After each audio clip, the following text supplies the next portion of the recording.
Bonjour à tous et à toutes, j'espère que vous allez bien, j'espère que vous êtes contents de la vidéo d'aujourd'hui. C'est une vidéo peinture timelapse, c'est quelque chose que j'avais pas fait depuis un petit moment sur ma chaîne et je vous avoue que ça m'avait pas mal manqué. Je trouve ça toujours très agréable à regarder une peinture qui se fait comme ça en quelques minutes. Alors très vite je vais vous parler de ce travail que j'ai fait là pour cette peinture là, qui est un format que j'avais pas fait depuis très longtemps, un format vertical dans les tons bleus plutôt.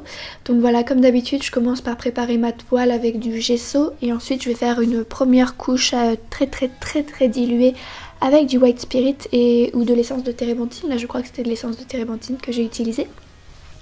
Ensuite la première couche ça va être placer les valeurs, placer voilà les endroits, les formes, les choses que j'ai envie de faire ressortir.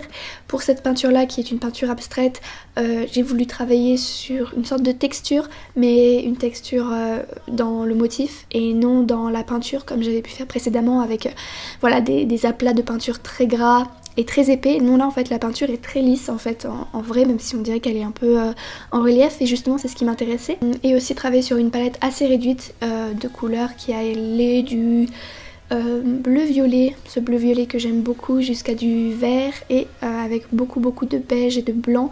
Mais c'est une couleur qui est très difficile à décrire et qui rend très mal à l'écran, d'ailleurs c'est toujours un peu compliqué.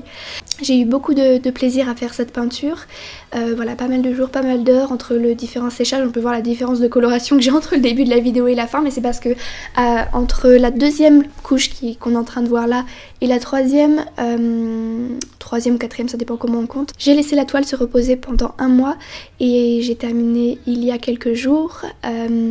Voilà, maintenant elle est en train de sécher définitivement et je suis vraiment contente du résultat. Je savais pas du tout où je voulais aller quand j'ai commencé cette toile, je me suis vraiment plongée dedans, j'ai vraiment j'avais pas vraiment de schéma dans la tête au début, j'ai vraiment laissé parler ce que j'avais en moi, même si ça peut paraître un peu cliché. Dans cette toile, j'ai vraiment voulu faire passer plusieurs choses, que ce soit d'abord l'idée de se plonger dans une toile, un truc un petit peu spécial comme ça, qu'on peut avoir un rapport avec une peinture qui est quand même une surface plane. Voilà, avoir l'impression de se plonger dedans, d'avoir le regard qui circule entre les différentes couleurs, entre les différentes transitions que j'ai réalisées. Et en même temps, je voulais quelque chose de très décoratif qui puisse passer assez inaperçu et être assez neutre dans une pièce. Parce que voilà, l'idée c'est, je veux pas la garder, elle prend beaucoup de place chez moi.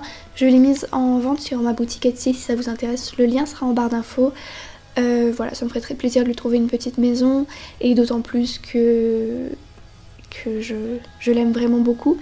Si vous avez des questions concernant la toile ou mon travail, il n'y a pas de souci, vous pouvez venir me parler, que ce soit sur mes réseaux sociaux, par mail ou sous cette vidéo, ça me ferait un plaisir d'y répondre. S'il y a des questions aussi sur la technique ou les techniques que j'ai utilisées, encore une fois, il n'y a pas de souci. J'espère que cette vidéo vous aura plu, je vous souhaite une très bonne journée et je vous dis à bientôt pour une prochaine vidéo. Bye!